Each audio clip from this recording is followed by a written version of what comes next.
जसं की कालही मी सांगितलं की मी गेल्या 11 दिवसापासून मराठवाड्यातील माझ्या मराठा बांधवांना हैदराबाद गॅझेटियर लागू करून कुणबी प्रमाणपत्र देण्यात यावे। त्याचबरोबर आम्हाला आरक्षण तर दिलंच नाही, पण आमचं होतं ते हक्काचं EWS आरक्षण काढून घेण्यात आलं, ते पूर्ववत लागू करण्यात यावे। शेतकरी ज्याला की कुठली नसते असा शेतकरी, कामगार, कष्टकरी, मजूर यांच्या मुलांचं शिक्षण मोफत करण्यात यावं। या प्रमुख मागण्यांना घेऊन गेल्या 11 दिवसापासून इथं मी अन्न पाण्याचा त्याग करून आमरण उपोषण करत आहे। माझ्यावरती काल आरोप करण्यात आले की मी भारतीय जनता पक्षाची पदाधिकारी आहे। तर मी सांगू इच्छिते सर्वांना की मी त्या पक्षाच्या पदाचा केव्हाच राजीनामा दिलेला आहे आणि आरोप करणाऱ्यांनी त्या गोष्टीचा अभ्यास पण करायला पाहिजे होता। संविधानाने प्रत्येकाला अभिव्यक्ती स्वातंत्र्य दिलेलं आहे। माझ्या ज्या आयुष्यातील वैयक्तिक आयुष्यावरती प्रश्नचिन्ह उभा केले जातात, तर माझा प्रश्न आहे त्या सर्वांना, माझ्या मराठवाड्यातील बांधवांना, की माझ्या वैयक्तिक आयुष्यापेक्षा माझ्या ज्या 300 बांधवांचे बळी गेले, माझ्या ज्या माता माऊल्यांनी आपला मुलगा गमावला, माझ्या ज्या बहिणींनी भाऊ गमावला, माझ्या ज्या माऊलीनं स्वतःची लेक गमावली, याच ही क्रांतीची लाट उसळली, त्या मराठा आरक्षणाचा प्रश्न महत्त्वाचा आहे की माझं वैयक्तिक आयुष्य महत्त्वाचं आहे। आता लढा हा मराठवाड्यातील मराठा बांधवांसाठीच आहे, माझ्या त्या माता माऊल्यांना न्याय मिळवून देण्यासाठीच आहे। ज्यांना ज्यांना माझ्या जातीवरती, माझ्या वैयक्तिक आयुष्यावरती प्रश्नचिन्ह उभा होतो, मी त्यांना एवढंच सांगेल, सीतेला सुद्धा अग्निपरीक्षा द्यावी लागली होती। 21व्या शतकात जगत असताना जर का मला ही अग्निपरीक्षा द्यायची असेल, माझ्या मराठा बांधवांना त्यातून न्याय मिळणार असेल, तर मी पहिल्या दिवसापासून सांगत आले की 17 सप्टेंबरपर्यंत जर का आमच्या मागण्या मान्य नाही झाल्या, तर 18 सप्टेंबरची पहाट मी पाहणार नाही आणि ही माझ्यासाठी, माझ्या जातीसाठीची मी केलेली लढाई असेल। मी मराठा घरात जन्माला आले। पुरुषप्रधान संस्कृतीमध्ये लग्नानंतर स्त्रीचं नाव, आडनाव बदलल्या जाते, ना की तिची जात बदलल्या जाते। याचा पुरावा म्हणून माझ्याकडे माझे शैक्षणिक डॉक्युमेंट्स, जे मी आजही शिक्षण घेते, ते सर्व आहे। आणि यापूर्वी मी माझ्या चळवळीमध्ये सक्रिय होते। मी माझ्या संघटनेच्या माध्यमातून प्रत्येक वेळेस शिवशाहू फुले आंबेडकरांचं कार्य मी अखंड करत आलेले आहे आणि हे कार्य मी शेवटच्या श्वासापर्यंत करेन। मी एवढंच सांगू इच्छिते माझ्या समाज बांधवांना की मी एक मराठवाड्याची लेख म्हणून मराठवाड्याला न्याय मिळवण्यासाठी इथं बसलेली आहे। तर तुम्हा सर्वांना सुद्धा एक कळकळीचं आव्हान करते की ज्यांना वाटतं की हे गोष्टी चुकीच्या पद्धतीने होत आहेत, तर माझ्या सर्वांना प्रश्न एकच आहे की कोणाला वाटतं की मराठवाड्यातील मराठा समाजाला आरक्षण भेटू नये, भेटलं तर ते कोणाच्या पोटात दुखते हे सुद्धा प्रत्येकाने स्पष्ट करणं गरजेचं आहे।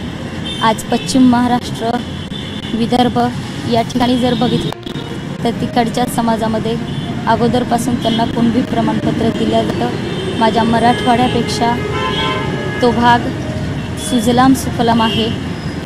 मग माझ्या मराठवाड्याला न्याय जर भेटत असेल तर कोणाला तो नको आहे? जालना असेल, बीड असेल, धाराशिव असेल, लातूर, परभणी, हे जे आपले मराठवाड्यातील 8 जिल्हे, शेतकरी आत्महत्याचं प्रमाण जर बघितलं तर माझ्या 8 जिल्ह्यांमधलं जास्त आहे। मग त्यांच्या न्याय हक्कासाठी जर मी मराठवाड्यामध्ये उपोषणाला बसले असेल तर कोणाला याचा त्रास होतोय हे सुद्धा त्यांनी सांगावं। का पुरुषप्रधान संस्कृतीमध्ये एक महिला उपोषण करतीये हे कोणाला जमत नाही आहे, यासुद्धा प्रश्नचिन्ह माझ्यापुढं उभा राहतो. छत्रपती शिवरायांनी परस्त्रीला सुद्धा माते समान मानलं होतं. मग आपण त्या छत्रपती शिवरायांचे मावळे आहोत. मग एका स्त्रीचा आदर करणं हे आम्हा सर्वांचं कर्तव्य बनतं. आणि माझा कुठलाही वैयक्तिक स्वार्थ घेऊन इथे उपोषणाला बसलेली नाही आहे. मी आत्तापर्यंत जेवढेही राजकीय नेते मला भेटायला आले त्या सर्वांची बाजू कुठे आहे. मी प्रत्येक राजकीय नेत्यांना एवढंच सांगितलेलं आहे की प्रत्येकाने आपली भूमिका स्पष्ट करा आणि येत्या 17 तारखेपर्यंत माझ्या मराठवाड्यातील मराठा बांधवांना न्याय मिळवून द्या. आणि जर त्यांच्याच्यानं तो न्याय मिळवणं होत नसेल तर 18 सप्टेंबरची पहाट मी पाहणार नाही आहे. यापेक्षा वेगळी परीक्षा मी आणखीन काय द्यायला पाहिजे. तुमच्यावर कोण वैयक्तिक आरोप करते आणि काय उद्देश असेल? मराठा आरक्षण हा विषयच सर्वांनी राजकारणाचा बनवलेला आहे. मला असं वाटतं की येत्या विधानसभेच्या अगोदर जर माझ्या मराठवाड्याला न्याय भेटला नाही तर नक्कीच परत एकदा आपलं पानिपत झाल्याशिवाय राहणार नाही आहे. त्यामुळे मी 17 सप्टेंबरचा परत अल्टिमेटम सरकारला देते आहे. सरकार लाडकी बहीणसारखी योजना राबवते. मग मराठा समाजाची त्यांना ही लाडकी बहीण दिसत नाही आहे का? मग सरकार आमचे आणखीन कित्येक बळी घेणार आहे. मनोज जरांगे पाटील यांचं आंदोलन तुम्हाला सगळ्यांना माहीत आहे. तुमचंही आंदोलन या ठिकाणी सुरू आहे. दोघांच्या मागण्या साधल्याच्या आहेत. तुम्हाला असं का वाटतं की आपणही आंदोलन करायला पाहिजे?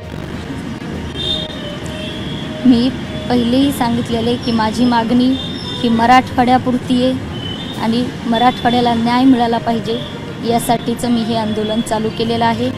आणि कुठलंही आंदोलन असेल, कुठलंही उपोषण असेल, हे व्यक्तिनिहाय नसता तो प्रश्ननिहाय असायला पाहिजे. तो मुद्दा मार्गी लागला पाहिजे. या पद्धतीनं ते चाललं गेलं पाहिजे.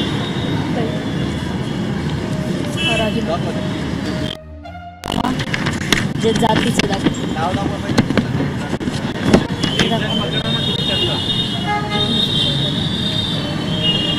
दाखवतो ज्यांना माझ्या जातीवरती आक्षेप होता हे त्यांच्यासाठी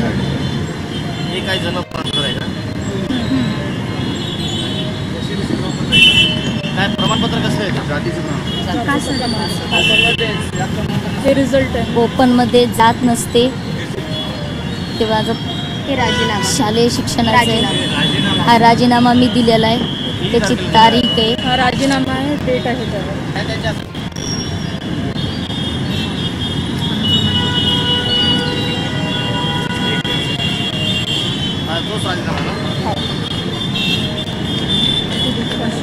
मी याही अगोदर चळवळीमध्ये सक्रिय होते. ज्यांना प्रश्न होता की मी एवढ्या दिवस काय केलं, तर संविधानाने प्रत्येकाला अभिव्यक्ती स्वातंत्र्य दिलेलं आहे. अमरावतीला शिक्षण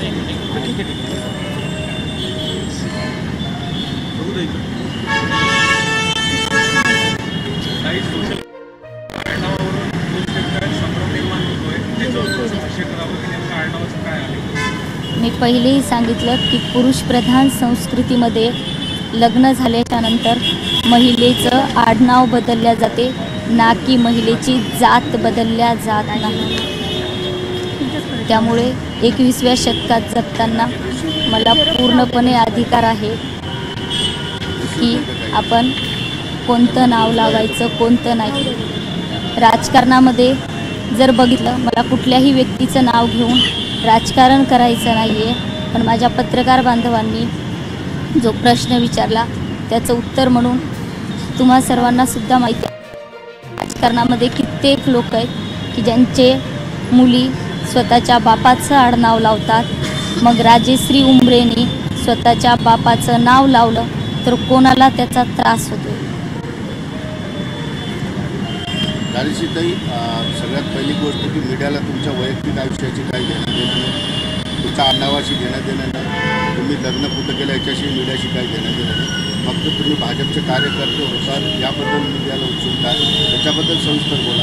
कारण तुमच्या वैयक्तिक विषयाला कसलाही अधिकार नाही, कुणाला अधिकार नाही, आमचा इंटरेस्ट नाही. भारतीय जनता पक्षाचा मी राजीनामा केव्हाच दिलेला आहे.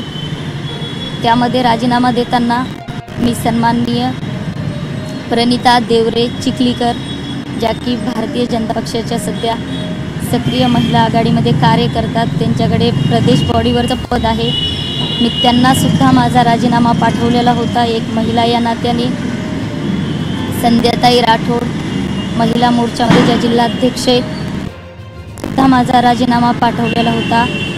कांतारावजी घोडेकर जे तालुकाध्यक्ष होते, मी त्यांनासुद्धा माझा राजीनामा पाठवलेला आहे. माझ्याकडून भारतीय जनता पक्षाचं राजीनामा दिला